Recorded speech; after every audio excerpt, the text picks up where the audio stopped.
Causes of differences between the balances of cash book and passbook. हमारी cash book और passbook का balance में जो डिफरेंस आ जाता है उसके कॉजेज क्या क्या होते हैं।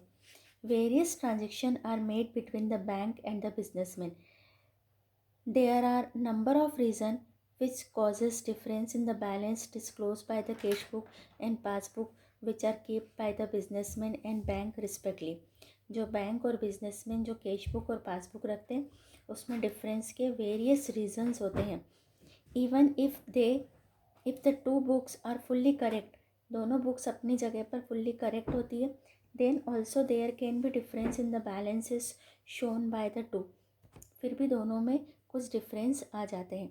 These reasons for the disagreement can be broadly categorized as under A. Transaction recorded in cash book but not in passbook। ऐसे ट्रांजेक्शन जो कैश बुक में तो रिकॉर्ड हो गए लेकिन पासबुक में रिकॉर्ड नहीं हुए। Transaction recorded in the passbook but not in cash book, transaction जो पासबुक में रिकॉर्ड हो गए लेकिन कैश बुक में नहीं। तो जो वेरियस रीज़न है डिफरेंसेस के उनको हमने टू कैटेगरीज में डिवाइड किया है। ट्रांजेक्शन जो कैश बुक में रिकॉर्ड हो गए पर पासबुक में नहीं हुए, ट्रांजेक्शन जो पासबुक में रिकॉर्ड हो गए पर कैश बुक में रिकॉर्ड नहीं हो गए। The above are the two main causes for the indifferences in the balances of the two। If all the transactions are properly recorded in the both the books, then there is no reason for differences। Yes, if some errors is committed, then the difference may arise, but chances of error are generally less in the cash book। Thus, it is very clear that the difference arises when a transaction is not entered in any of the two books।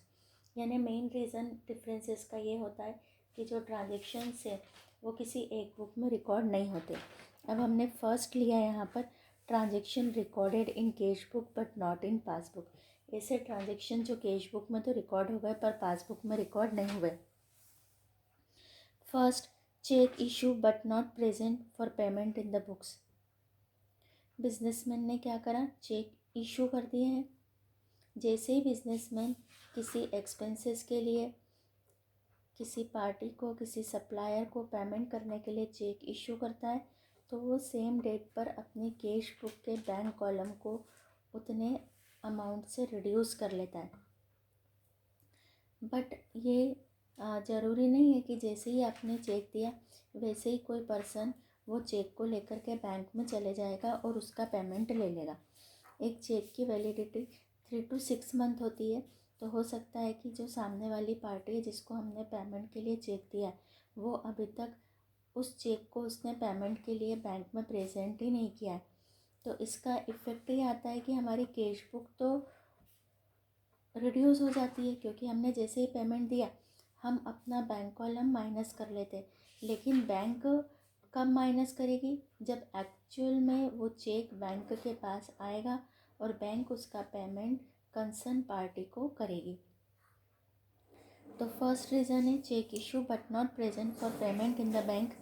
Businessman issue cheque to parties in payment.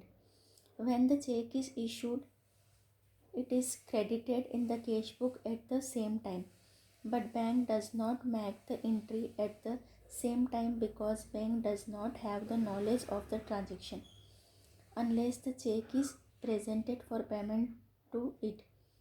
These result in the difference of the two balances till the check is presented for payment।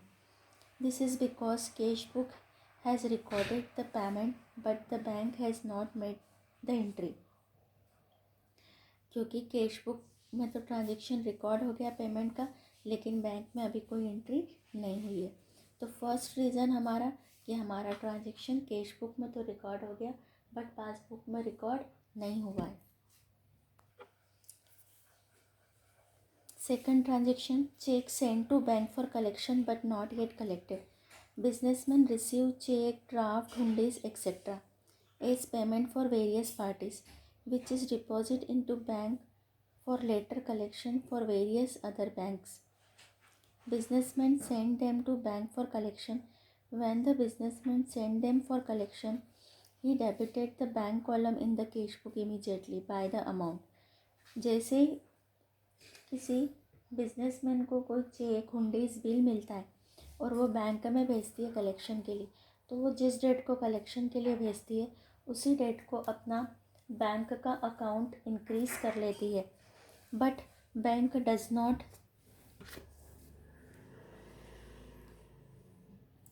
Credit the account of the businessman till it receives the payment, जब तक कि उसको payment receive नहीं होता है। It credit the account when amount is actually collected from the other bank. वो bank अपना account कब क्रेडिट करती है, जब उसको एक्चुअली में क्रेडिट हो जाता है, बैंक बैलेंस मिल जाता है। In such a situation the balance of two will differ till the money is collected. That means हमारी कैश बुक तो हमने इंक्रीज़ कर ली है बट हमारी पासबुक इंक्रीज़ नहीं होती है। Result, due to this reason cash book balance increases from its previous balances but passbook balances remain the same. पर पासबुक का बैलेंस क्या रहता है, सेम रहता है। Third reason, dishonoured of cheque, bill, hundis etcetera. हमने कोई चेक, बिल, हुंडीज बैंक में सेंड करी है। जैसे ही हम बैंक में सेंड करते हैं हम अपनी कैश बुक तो इंक्रीज़ कर लेते हैं, पर हो सकता है कि जो चेक हमने बैंक में डिपॉजिट किया है, जब बैंक उसका कलेक्शन करने के लिए प्रोसेस करता है तो चेक अगर डिसऑनर्ड हो गया, डिसऑनर्ड का मीनिंग होता है कि उसका पेमेंट हमको नहीं मिला बैंक को, तो इसका इफ़ेक्ट आता है कि कैश बुक तो बिजनेसमैन इंक्रीज़ कर लेता है लेकिन बैंक में अमाउंट क्रेडिट नहीं होता है। Businessman debits the bank with the amount of cheques, bills और hundis when deposited, but when these are dishonored, businessman does not come to know of them unless bank inform. Till then the differences exist in the two balances. तो हमारे bank और cash book के balances में difference आ जाता है, क्योंकि हमने तो अपनी कैश बुक तो इंक्रीज़ कर ली है। बिजनेसमैन को अभी तक इस बात का नॉलेज ही नहीं है कि उसने जो चेक, बिल और हुंडीज डिपॉजिट करी है बैंक में वो डिसऑनर्ड हो गई है। डिसऑनर्ड हो गई दैट मीन्स बैंक को पैसा मिला ही नहीं है, तो बैंक ने कस्टमर के पासबुक में वो पैसा क्रेडिट ही नहीं किया, तो इसका इफ़ेक्ट ये आता है कि हमारी कैश बुक तो इंक्रीज़ हो जाती है, cash book balance is increase and passbook balance remain same. Result, due to this cash book balance increases from its previous balances but passbook balance remain same. हमारी पासबुक का balance same रहता है। Fourth, cheques, bill etcetera debited in cash book but omitted to be banked. Meaning है इसका कि हमने check, bill cash book में तो डेबिट कर दिए, हमने कैश बुक में तो इंक्रीज़ कर दिए, बट हम उनको बैंक भेजना भूल गए। Sometimes businessman enter all cheques, drafts, bill etcetera receive in the cash book which is intended to send to the bank for collection but forgets to send them. Under such situations, entry is done in the cash book but passbook does not record them. यानी कि हमारी entry cash book में तो हो गई लेकिन हमने वो चेक बैंक भेजा ही नहीं है अभी तक, तो उसका इफ़ेक्ट ये आएगा कि हमारी कैश बुक तो बढ़ गई है लेकिन हमारी passbook remain same. Result, thus cash book balance increased from its previous balances but passbook balance remained the same. आज हमने जो देखा है वो है transaction recorded in the cash book but not in passbook. 4 transaction ऐसे हैं जो कैश बुक में तो रिकॉर्ड हो गए हैं लेकिन पासबुक में रिकॉर्ड नहीं हुए। ये ट्रांजेक्शन्स आपको लर्न करना है, 4 ट्रांजेक्शन्स, इनका मीनिंग समझना है और इनका रिज़ल्ट भी आपको समझना है कि इनका इफ़ेक्ट क्या आया, कि हमारी कैश बुक क्या हो रही है,